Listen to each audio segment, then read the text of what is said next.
నమస్తే అండి. మీ డాక్టర్ కిషోర్ కుమార్. ఈ రోజుల్లో గల్లీకొక ఫెర్టిలిటీ సెంటర్స్ వచ్చేస్తున్నాయి. ఫెర్టిలిటీ సెంటర్స్ ఇంతలా పెరిగిపోవడానికి గల కారణాలు ఏంటి అనంటే, మనం తీసుకున్నటువంటి చిన్న చిన్న తప్పులు సుదీర్ఘంగా చేయటం వల్ల వచ్చేటటువంటి రిజల్టే ఫెర్టిలిటీ సెంటర్స్ గల్లీకొకటి రావడం. ఎందువలన వస్తున్నాయి అనంటే, మనం ఒకటి ఇన్ఫెర్టిలిటీ అనేటువంటిది ఒకటి పీసీఓడి, పీసీఓఎస్ ప్రాబ్లమ్స్ ఆడవాళ్ళది. అయితే మగవాళ్ళు ఏమనుకుంటున్నారంటే, నేను బాగానే ఉన్నాను, ఆవిడికి పీసీఓఎస్, పీసీఓడి ప్రాబ్లం ఉంది కాబట్టి మాకు సంతానం కలగట్లేదు అని ఒక అపోహలో ఉన్నారు. సో మనలో సెక్స్ సామర్థ్యంతో పాటు మనకు కావలసినటువంటిది ఆ హెల్దీ స్పెర్మ్ అనేటువంటిది చాలా ఇంపార్టెంట్.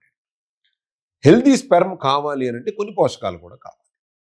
సో ఆ పోషకాలు ఉన్నటువంటి ఆహారాన్ని ఈ యొక్క మేల్ తీసుకుంటున్నాడా లేదా అనేటువంటిది ఇంపార్టెంట్.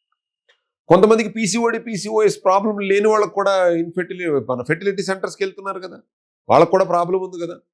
దీనికి గల కారణాలు చాలామందికి ఇంకొకటి అపోహ ఎలా ఉందనంటే, సిగరెట్ తాగటం వల్ల, ఆల్కహాల్ తాగటం వల్ల కూడా ఈ యొక్క సెక్స్ సామర్థ్యంతో తగ్గటంతో పాటు ఈ యొక్క వీర్య కణాలు అనేటువంటిది అది ఎంతవరకు దాని ఇంపాక్ట్ ఉంటుంది అన్న విషయాన్ని మనం ఆలోచించాలి. ఎంతవరకు ఇంపాక్ట్ ఉంటుంది? ఫర్ ఎగ్జాంపుల్, మీరు చేసే తప్పులన్నిటిని 100లాగా పెట్టుకుంటే ఏ తప్పు వల్ల ఎంత ప్రమాదం ఉంది అనేది చేద్దాం. ఇప్పుడు మీరు సిగరెట్ స్మోకింగ్ అలవాటు ఉంటే, అంటే కొన్ని స్టడీస్ వల్ల ఒక 20-30%,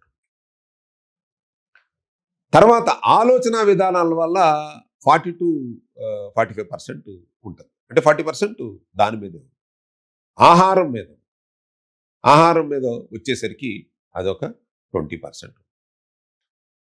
అంటే ఇక్కడ చూడండి, మీరు బ్యాడ్ హ్యాబిట్స్ అనేటటువంటిది ఓన్లీ 20% అని అనుకుంటే, 80% ఈ మిగిలిన 80%లో దాదాపు ఆలోచన విధానం వల్ల 40% ఉంది. ఇంకా 40%లో ఉండేటటువంటిది ఏ విధంగా ఉంది అని అంటే, మీకు ఆహారానికి కావాల్సిన బేసిక్ రిక్వైర్మెంట్ కదా మీ శరీరానికి కావాల్సింది, అది గనక సమృద్ధిగా ఇచ్చేస్తే మన యొక్క సెక్సువల్ సామర్థ్యం అనేటటువంటిది మీరు వాడేటటువంటి మొబైల్స్ వల్ల, లేదా ఈఎంఎఫ్ అంటాం, ఎలక్ట్రోమాగ్నెటిక్ ఫీల్డ్ వల్ల ఎక్కువ ప్రమాదం. దానికి ఎంత దూరంగా ఉండగలిగితే అంత సెక్స్ సామర్థ్యంతో పాటు ఈ యొక్క ఫెర్టిలిటీ అనేటటువంటిది జరుగుతూ ఉంటుంది. మనం నిజంగా ఈ యొక్క విధానాలన్నింటినీ పాటిస్తున్నామా లేదా అనేది ఒక్కసారి భార్యాభర్తలు ఇద్దరు కూడా చర్చించుకుని ఆలోచించి, నిజంగానే మనం ఈ చిన్న చిన్న తప్పులు చేస్తున్నాం కాబట్టే కదా మనకి ఈ ప్రాబ్లం వస్తుంది అని అనుకోవాలి. పీసీఓడి, పీసీఓఎస్ రాగానే నువ్వు నీ వల్లే అన్న విషయం, లేకపోతే అత్తమామలు కూడా ఆవిడ్ని బ్లేమ్ చేసే విధానంలోకి వెళ్ళిపోతున్నారు. సో మగవాడు చేసేటటువంటి తప్పులేంటి? ఆల్కహాలు, తర్వాత ఆలోచన విధానాలు, ఎలక్ట్రోమాగ్నెటిక్ ఫీల్డ్, ఎంతసేపు మొబైల్తో ఉంటున్నాం, ఈ ల్యాప్ ట్యాప్ వచ్చిన తర్వాతే మన భారతదేశంలో వీర్యకణాల ఉత్పత్తితో పాటు వీర్యకణాల శక్తి సామర్థ్యాలు కూడా దాన్ని ఏమన్నారంటే సంక అని డాష్ అని పెట్టాలి. అంతే. ఎప్పుడైతే ఈ ల్యాప్ టాప్ ఒళ్ళోకి వచ్చి కూర్చుందో అప్పటి నుంచి మన శక్తి సామర్థ్యాలన్నీ పోయినాయి. అంటే వీరులు, సూర్యులు, లేకపోతే ధైర్యవంతులు, ఆలోచన విధానంలో పెరిగిన వాళ్ళు 100లో 1-2 వస్తున్నారు తప్ప మరి 100 మంది ఎందుకు ఉండట్లేదంటే, ఆ యొక్క వీర్యకణానికి ఆ సామర్థ్యం కావాలి, ఆ డిఎన్ఏకి ఆ ఇది కావాలి.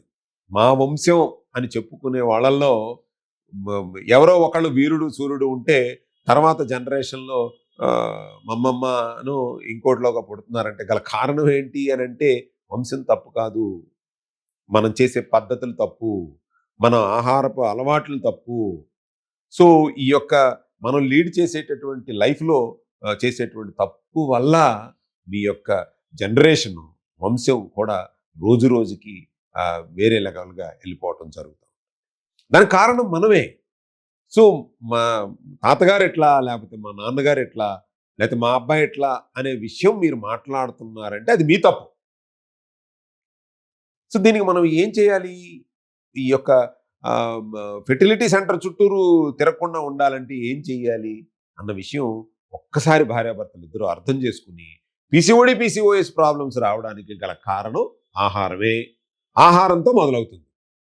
మనం తీసుకునే జంక్ ఫుడ్ వల్ల పీసీఓడిగా మొదలై అది సిండ్రోమ్గా కన్వర్ట్ అయిపోతుంది. దానివల్ల వచ్చే ఇబ్బందులు అవి ఇవి కాదు, ఇంకా నానా రకాలైనటువంటి ఇబ్బందులన్నిటిని మనం చూస్తూ ఉంటాం. ఏంటి ఆ ఇబ్బందులు ఏంటి అని అంటే, హెయిర్ దగ్గర నుంచి, లేకపోతే ఒబిసిటీ దగ్గర నుంచి, తర్వాత డయాబెటిక్ నుంచి మొదలైపోతాం.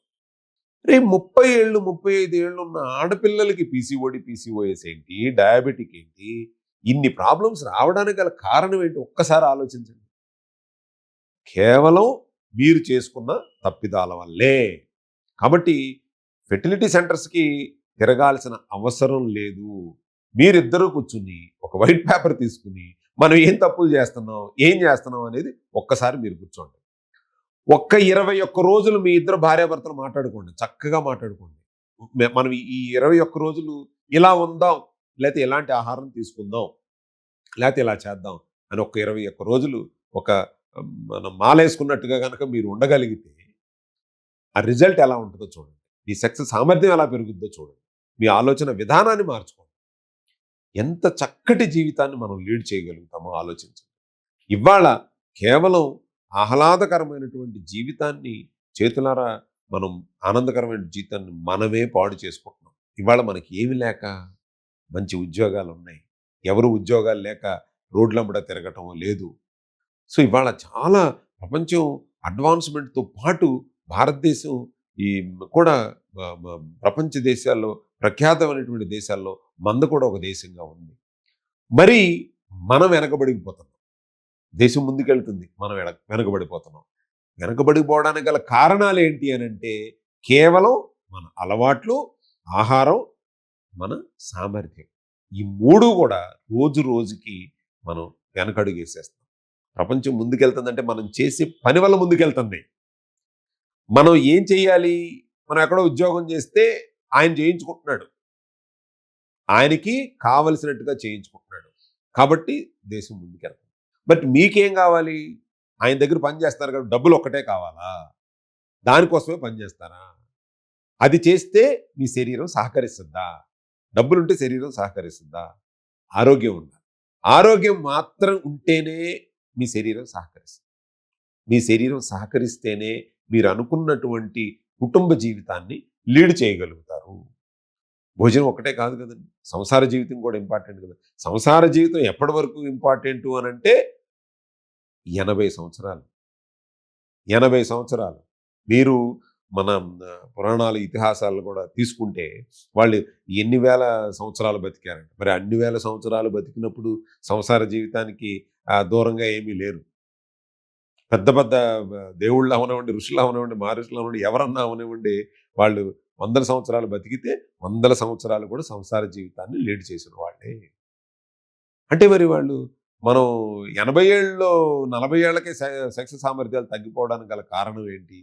ఆహారమా, అలవాట్ల, ఆలోచన, దేనివల్ల అన్న విషయాన్ని మీరు అర్థం చేసుకుని మీ యొక్క ఫెర్టిలిటీ సెంటర్కి తిరగకుండా ఉండాలి అని అంటే ఒక్కసారి ఆలోచించి దానికి తగ్గట్టుగా మీ యొక్క జీవన విధానాన్ని మార్చుకోగలిగితే గనక చక్కగా మీ సంసార జీవితాన్ని గడపగలుగుతారు. చూస్తూనే ఉండండి మీ డాక్టర్ కిషోర్.